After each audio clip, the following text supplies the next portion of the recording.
Pakistan astrological academy और AQTV के ज़ेर एहतमाम हर साल जनवरी में एस्ट्रोलॉजी क्लासेस का एहतमाम किया जाता है।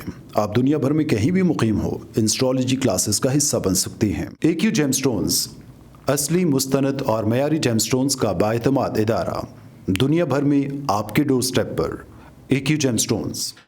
एस्ट्रोलॉजर अली जंजानी हर साल नवंबर में कराची और हर साल मार्च में दुबई मौजूद होते हैं। अगर आप एस्ट्रोलॉजी यानी इल्मे नजूम से लगाव रखते हैं तो हमारा YouTube channel astrologer Ali Zanjani personal ज़रूर सब्सक्राइब कीजिए। बिस्मिल्लाहिर्रहमानिर्रहीम, अल्लाहुम्मा सल्ली अला मुहम्मद व आले मुहम्मद। अस्सलाम वालेकुम। एस्ट्रोलॉजी की क्लास के साथ आप लोग की खिदमत में हाजिर हूँ।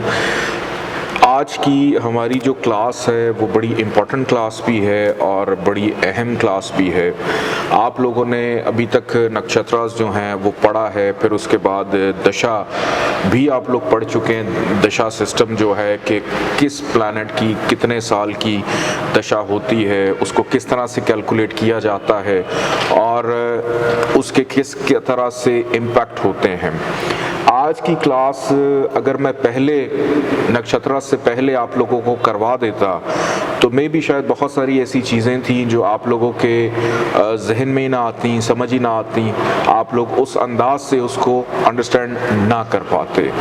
क्योंकि इन लेक्चर्स के अंदर ख़ास तौर पे जब से हमने नक्षत्रास का आगाज़ किया है कि हम अब जायचे की मज़ीद गहराई में और मज़ीद डेप्थ के अंदर जाना शुरू हो गए हैं और मज़ीद डिटेल में हम इसको देख रहे हैं कि अगर कोई भी साहिब जायचा पैदा होता है तो वो कौन सी लगन लेकर पैदा हुआ, लगन के बाद हमने मज़ीद उसको डिवाइड कर दिया कि कौन सी नक्षत्र के ऊपर वो पैदा हुआ, उस नक्षत्र के क्या इम्पैक्ट होंगे। मैं उम्मीद करता हूँ कि आप में से तमाम स्टूडेंट्स जो हैं, जो बुक मैंने आपको रेफ़र की थी एक जहान हैरत, वो आप लोगों ने ले ली होगी। अगर नहीं ली है तो ऑफिस में अब अवेलेबल है, आप अगर उसको लेना चाहें तो आप उसको ले सकते हैं ताकि मज़ीद बेहतर अंदाज में आप इसको देख सकें। ये आप सबके इल्म में है कि 27 नक्षत्र हैं और तमाम की तमाम जो नक्षत्रास हैं वो किसी न किसी प्लैनेट को भी रूल करती हैं, कि किसी न किसी प्लैनेट का ताल्लुक होता है उनके साथ। अब आज देखना ये है कि हमें कैसे पता चलेगा कि कोई फ़र्द अगर पैदा हुआ है और पैदा होने के बाद हम कैसे देखेंगे कि उसकी जो नक्षत्र चल रही है, सॉफ्टवेयर की मदद से तो हमें पता चल जाता है, लेकिन हमें ये कैसे पता चलेगा कि उसकी जो महादशा है या उसकी जो अंतरदशा है या उसकी जो परंतर दशा है वो हम किस तरह से कैलकुलेट करेंगे, वो किस तरह से देखा जाता है, कैसे उसको हमने एनालिसिस उसका करना है। सन की दशा 6 साल की होती है, उसके बाद मून की जो दशा है वो आप लोग देख सकते हैं 10 साल की है, उसके बाद मार्स की दशा 7 साल की, उसके बाद राहु 18 साल, जुपिटर 16 साल, सैटर्न जो है ये 19 ईयर्स के ऊपर इसकी दशा चलती है, उसके बाद मरकरी है 17 साल, केतु 7 ईयर्स, वीनस सबसे एंड पे आता है 20 साल। जब इन सबको हम कैलकुलेट करते हैं, कैलकुलेट करने के बाद हमें पता चलता है इन सब के जो ईयर्स बनते हैं वो बनते हैं 120 साल।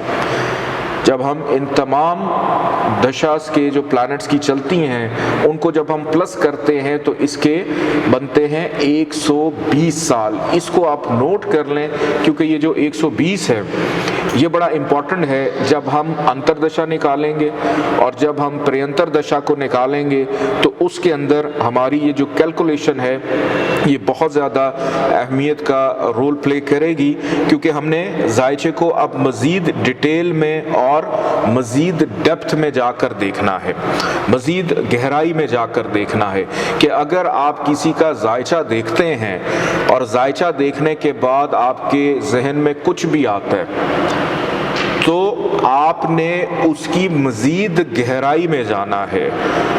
यहाँ पर एक छोटा सा शेर भी मैं आपको सुनाता हूँ कि तू अगर अहले बसारत है, एहसास बन कि आपने एक जायचा देख लिया।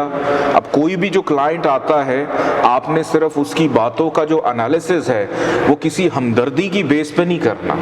ये नहीं कह देना कि आप देवा हैं, राक्षस हैं, मुनश हैं, कोई हमदर्दी नहीं, ठीक है। इसके बाद इसका दूसरा जो जुमला है वो ये है कि तस्वीर की गहराइयाँ देख, तस्वीर ना देख, कि आपने जायचे को डिटेल में, डेप्थ में जाके देखना है। एक आर्टिस्ट जो होता है, अगर आप पिकासो की पेंटिंग किसी रिक्शे वाले को दिखा दें तो वो सिंपल सा देख के कह देगा कि इस तस्वीर के अंदर बस एक बंदा बैठा हुआ है, वो कोई ना कोई एक्टिविटी कर रहा है।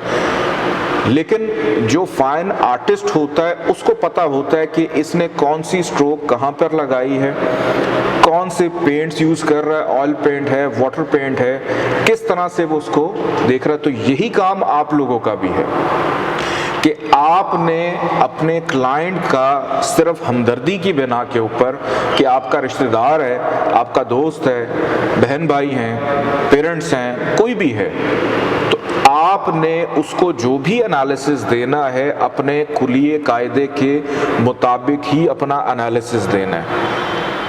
प्रेडिक्शन गलत हो सकती है, ये चीज़ आगे भी ज़िंदगी में आप लोगों को काम आएगी कि कोई भी की गई प्रेडिक्शन गलत हो सकती है, लेकिन आपका जो फॉर्मूला है वो गलत नहीं होना चाहिए। आपकी जो प्रैक्टिसेस हैं वो आपको परफेक्ट बना देंगी। 100% बहरहाल अल्लाह ताला की ज़ात होती है। कोई भी जायचा आप लोगों के सामने अगर आता है, फॉर एग्जाम्पल कोई भी जायचा आप लोगों के सामने आता है, तो उसके अंदर किसी भी प्लैनेट की दशा कि कैसे देखेंगे कि ये कौन सी दशा में पैदा हुआ है, कौन सी दशा उस वक्त चल रही थी। तो हम नक्षत्रस के अंदर एक चीज़ पढ़ चुके हैं कि मून जो है वो ज़मीन के गिर्द अपना चक्कर लगाता है 27-28 दिनों में, और उसी को मज़ीद आगे डिवाइड करके हमने नक्षत्रस को 27 नक्षत्रस को डिवाइड किया। जबकि वैदिक सिस्टम में 28 हैं, एक नक्षत्र है वो कभी अंदर आ जाती है, कभी बाहर चली जाती है, तो लेकिन वैदिक के अंदर ये सिस्टम फिक्स है। और मून का ही दशा देखने में बड़ा अहम रोल होता है। आपके जायचे में कहीं पे भी मून मौजूद होगा। मून अगर आपके जायचे में या किसी के भी जायचे में, लेट्स सपोज इस वक्त स्क्रीन पे आप एक जायचा देख रहे हैं और ये एक डेमो जायचा है, एक डमी जायचा है। इस जायचे के अंदर हम लोग ये देखते हैं कि मून कहाँ पर मौजूद है। अब मून को देखने के लिए आप मून पर जब जाएंगे, मून पे आप माउस लेकर गए तो वहाँ पर नीचे बॉटम में इंग्लिश में कुछ वर्ड्स लिखे हुए आते हैं। एक छोटा सा पैराग्राफ है, the moon is in Sagittarius in the third house 26 degrees under the नक्षत्र उत्तराषाढ़ा, यहाँ पर लिखा हुआ है। अब मून जो है वो जायचे में उत्तराषाढ़ा की नक्षत्र पे मौजूद है। अब हमारे पास एक टेबल मौजूद है। इस टेबल पे आपने नज़र दौड़ानी है कि इस टेबल के राइट साइड के ऊपर आपको नजर आ रहा होगा कि लॉर्ड ऑफ नक्षत्रास, नक्षत्रास आप पढ़ चुके हैं। अब हमने ये देखना है कि कौन कौन से प्लैनेट का ताल्लुक किस किस नक्षत्र के साथ है। नंबर 1 पे जहां से नक्षत्र स्टार्ट होती है वो है अश्विनी, सबसे पहली। फिर उसके बाद सेकंड रो में आप देख सकते हैं वहां पे लिखा हुआ है माघ या माघा, और तीसरे नंबर पे है मूला। कि इन तीनों नक्षत्रस का ताल्लुक जो है वो केतु के साथ है। फिर नंबर 2 पे वीनस के आगे अगर हम नक्षत्रस में जाएं, पूर्वा फाल्गुनी और पूर्वाषाढ़ा और भरणी, इन तीनों का ताल्लुक है वीनस के साथ। इसके बाद नंबर 3 पे आप देख सकते हैं कि सन के अंदर भी 3 नक्षत्र फॉल करती हैं, कार्तिका, उत्तरा फाल्गुनी और उत्तरा आषाढ़ा, ये तीनों फॉल करती हैं सन के अंदर। और मून के अंदर कौन कौन सी नक्षत्र फॉल करती है? रोहिणी, हस्ता और इसको शरावन भी कहते हैं। यहाँ पर शरावाना भी आप लोग देख सकते हैं, स्क्रीन पे लिखा हुआ है। इसके बाद है मार्स, मरगर्शरा, चित्रा, धनिष्ठा, ये तीनों मार्स में फॉल करती हैं। उसके बाद है अर्दरा, सवाती और स्टाबिशक, ये भी फॉल करती हैं किसके अंदर?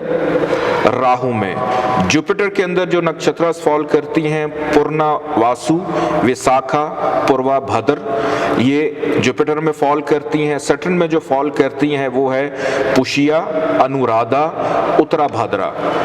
और इसके बाद लास्ट में हम देखते हैं कि मरकरी है जिसके अंदर अश्लीषा, ज्येष्ठा और रेवाती, कि ये तीनों का ताल्लुक जो है इन तीन नक्षत्र का ताल्लुक मरकरी के साथ है। अब हमने जब जायचा देख रहे थे, डमी जायचा, उसमें हमने देखा था कि मून मौजूद है कहाँ पर? उत्तराषाढ़ा, कि मून मौजूद है उत्तराषाढ़ा में। अब हम वापस उसी पे आते हैं और उस पर हम आकर देखते हैं कि उत्तराषाढ़ा जो है ये कहाँ पर आ रही है। तो हमें ये मिली सन के अंदर, सन में, कि ये साहिब जायचा जिस वक़्त पैदा हुआ होगा या हुआ है तो उस वक़्त दशा किसकी चल रही थी? मून से हमने स्टार्ट कर रहे हैं। उस वक़्त दशा चल रही थी। पहले हम नक्षत्रा पढ़ेंगे उत्तराषाढ़ा, और उत्तराषाढ़ा का लॉर्ड क्या है इसी के आगे अगर आप देख सकते हैं कि मून पे जब मैंने क्लिक किया, मून पे क्लिक करने के लिए क्लिक करने के बाद आगे मैं देख रहा हूँ लॉर्डेड बाय सन। ये आपको इसी सॉफ्टवेयर के अंदर ये डिस्क्रिप्शन मिल जाएगी। अब हम देखते हैं क्या वाकई जब ये साहिब पैदा हुआ था तो क्या इसके जायचे में सन की दशा चल रही थी? तो आप लोगों को राइट साइड के ऊपर सबसे पहले क्या लिखा हुआ मिलेगा? SU। तो SU का मतलब है सन। तो जब पहली सन की दशा है, अंतरदशा भी सन की होती है, पर अंतरदशा भी सन, फिर 4 दशा, ये भी वहीं से स्टार्ट होती है।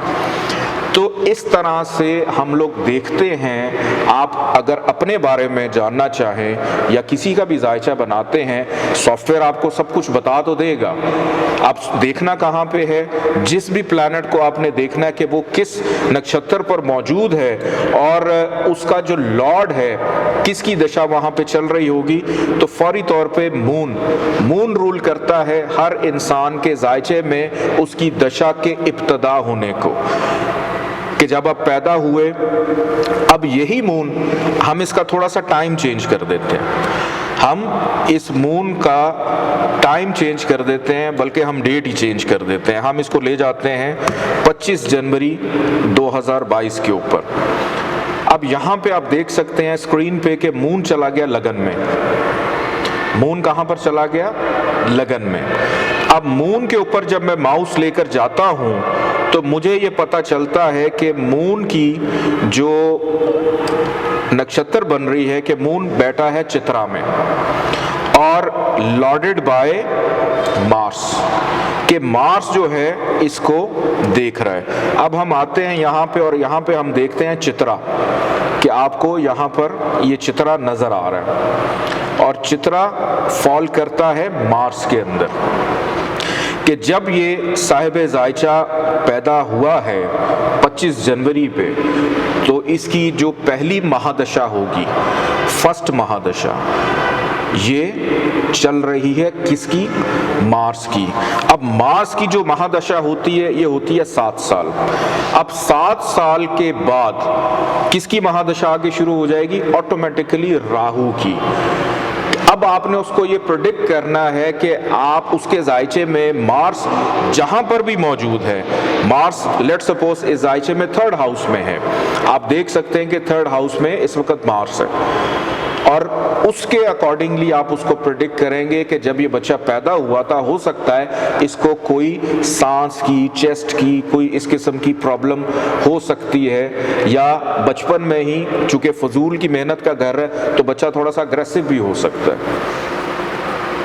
तो उसके बाद आपने मार्स की दशा के अकॉर्डिंगली उसको प्रेडिक्ट करते हुए जब आगे केतु की दशा स्टार्ट होगी, जो कि मार्स के बाद उसका राहु की दशा स्टार्ट होगी, तो उसके बाद आप उसको राहु का बताएंगे कि फलां अरसे में आपकी राहु की दशा शुरू होने वाली है और राहु मौजूद है आपके 8वें घर में, तो इस अरसे में केयरफुल रहिएगा।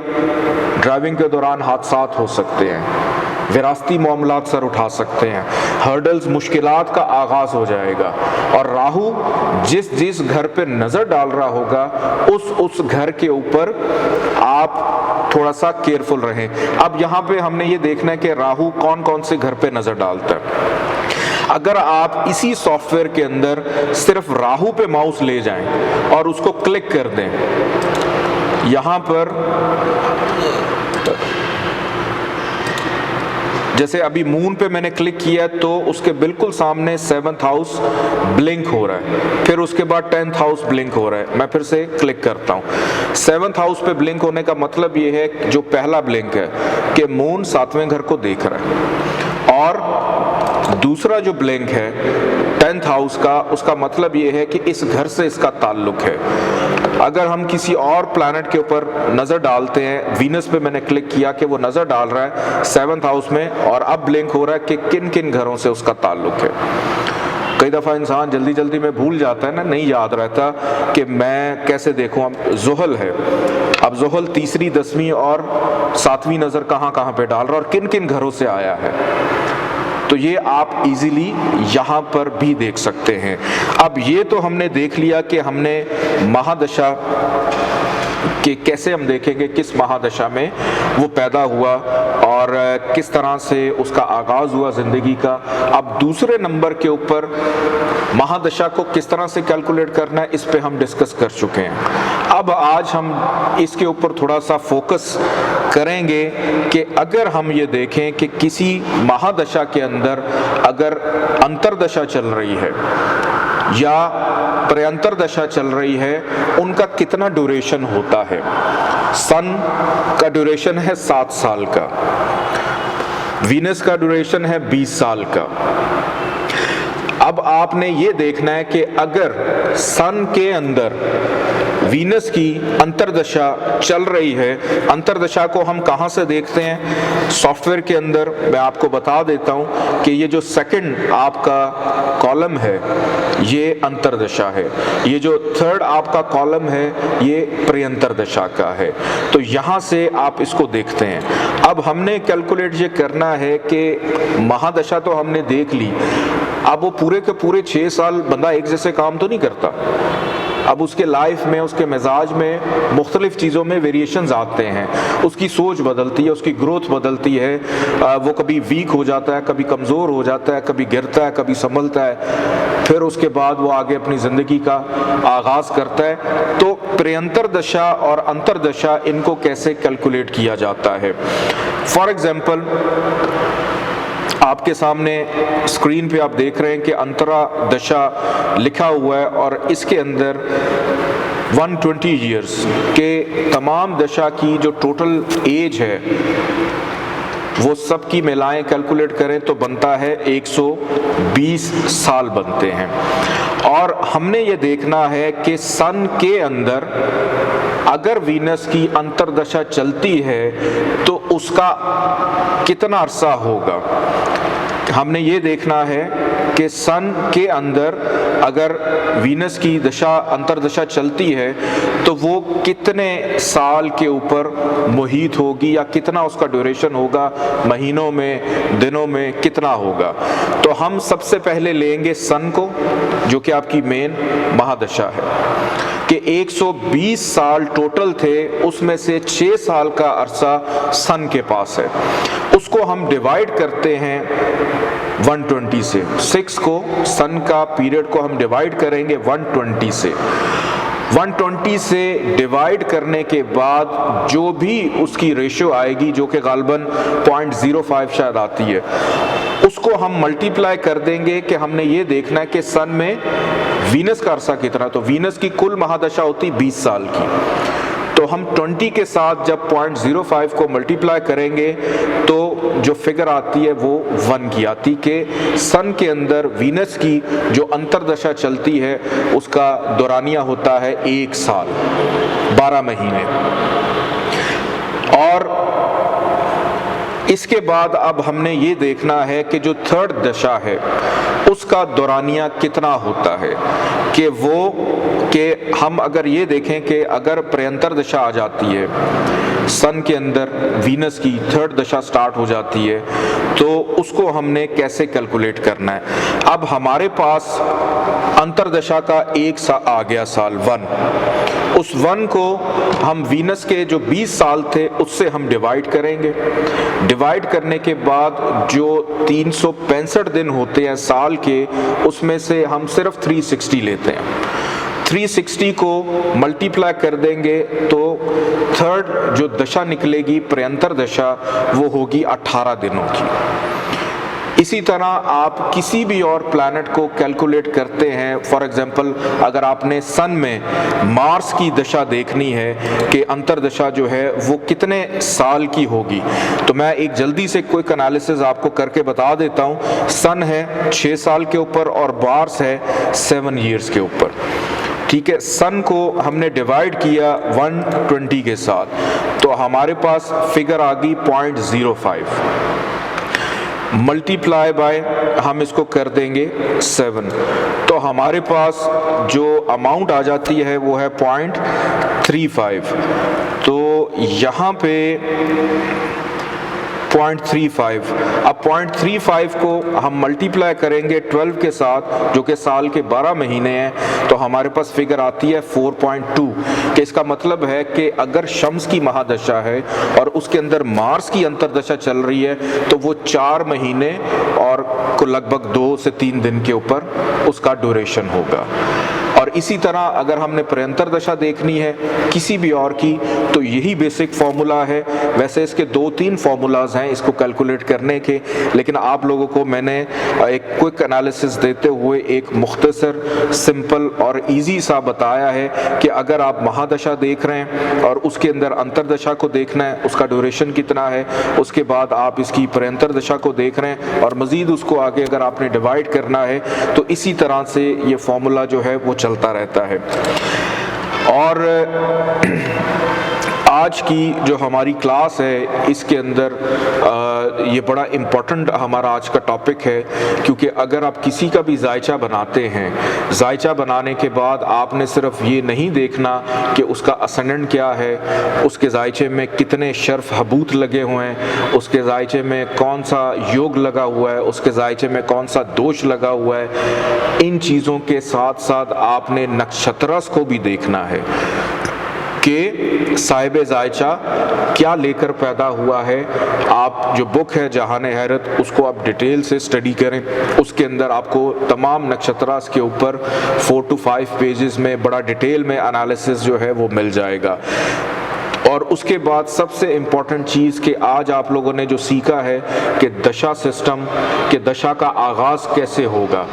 अगर आप पैदा हो रहे हैं, एक ही डेट है लेकिन टाइम में फ़र्क है, तो आपकी एक बंदे की दशा महादशा कुछ और होगी और दूसरे बंदे की जो अंतरदशा है या महादशा है वो कुछ और भी हो सकती है, क्योंकि 3.3 के बाद उसकी जो पादास हैं वो बदल जाती हैं।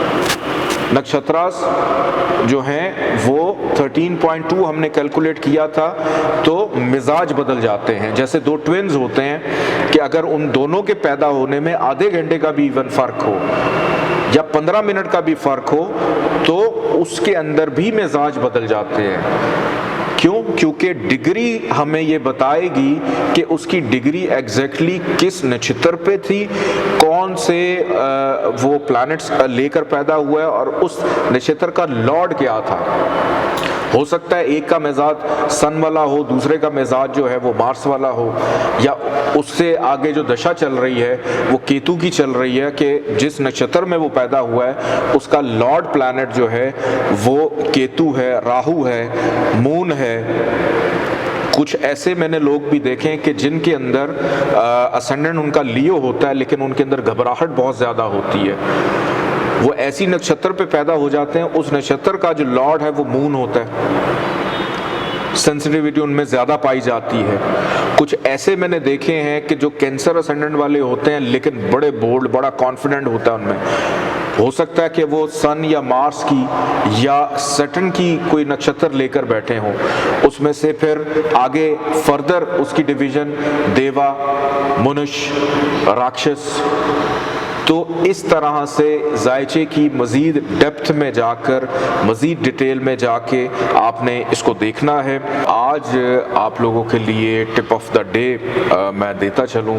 आज की टिप ऑफ द डे ये है कि तमाम प्लैनेट्स, आपने अगर ये देखना है कि आपकी किसी से बड़ी इम्पोर्टेंट को मीटिंग है, आप किसी से मिलने जा रहे हैं और आपको नहीं पता कि जो दूसरा शख्स है वो आपके साथ क्या सलूक करेगा, आपके साथ उसकी जो मुलाकात है वो कैसी रहेगी।